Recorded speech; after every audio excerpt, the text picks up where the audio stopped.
the Mohel-Rabbi. You remember this? As one is still alive. There is a famous Mohel in Israel. His name is Rav Abu. And one time he get a phone call. This was 20-something years ago, this story. 20-something years ago. He gets a phone call from a leftist from the north of Tel Aviv, where all the lefties live. And she calls him up. Are you Mohel? Yes. I would like to invite you, please, to do Brit Milah to my son. When is your son was born? 4 days ago. What are you waiting for? Why didn't you call me before? I don't know. We didn't even know if we want to do Brit Milah. We decided to do. When will it be? Sunday. Okay, this is our address. Please be here at 8 o'clock in the morning. So, he gets there, the Mohel. He comes to a nice house, private home. He see one car in the driveway and no other cars in the area. Empty street. So what kind of breed? Nobody can. What can be? He knock on the door. This woman opened the door, Israeli leftist, totally not religious. She said, oh, the rabbi, nice to meet you, good morning. So the baby is in his room, in a crib right there.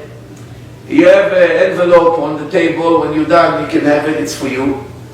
And I added more money to the envelope if you would agree after you finish to stay extra half an hour until my babysitter will show up at 9. He didn't understand. What? Where is everyone? No, my husband is not here. He's away on business trip and I have to rush to work. She left him over there and left. She already used him as a babysitter. Made it as a fact. He goes to the room, he sees this poor baby. He said, I never had such a Brit Milah like this. I was the Sandak, I was the Mohel, I was naming the baby, and the baby was screaming while I'm holding him after I cut the rolla. And my tears fell on his face. He was crying from pain. I was crying about the situation of the Jewish nation. How bad it became. That this woman doesn't even understand the significance of Brit Milah. Before she left, he told her, you said that you're not sure if you want to do Brit Milah. What made you decide in the end that you want to actually do it? She said, we thought that when he's going to be 18, he will join the army in the showers. We don't want him to feel different than all the other soldiers. That's the only reason. Meaning, if there was no army, they wouldn't even dare to do Brit Milah. Nothing for them. So, the babysitter showed up, he left.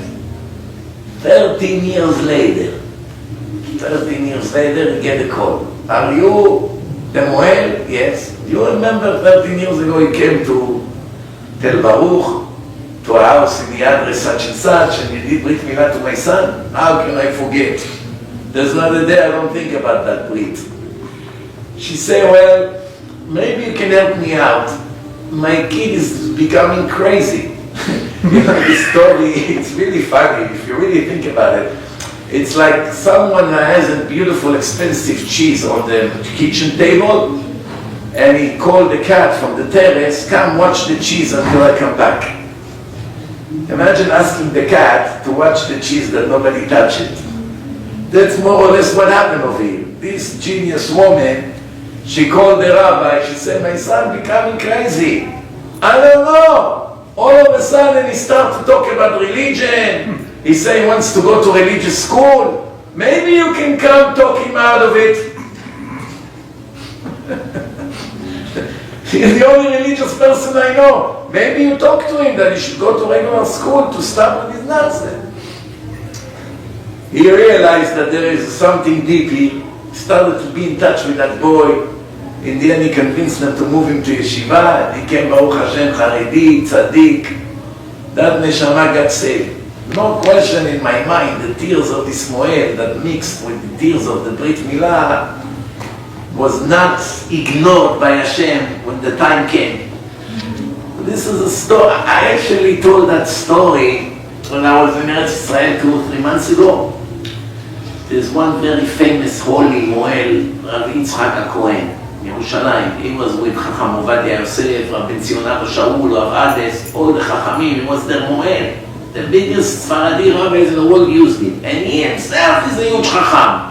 That has a big yeshiva in Yerushalayim, probably in his 80s. When I told that story over there, he's a Mohel that did thousands of Brit Milah in the last 60 years. Thousands. Cannot count how many. So he said to me, wow, I know the Mohel Abuav personally. We're good friends. I actually told it to the Brit Milah, the story. So he's still alive, Baruch Hashem. So this is just to give you an idea about Brit Milah. Mitzvah is against human logic, but it has mazal. For whatever reason, many Jews will give a lot not to miss this mitzvah.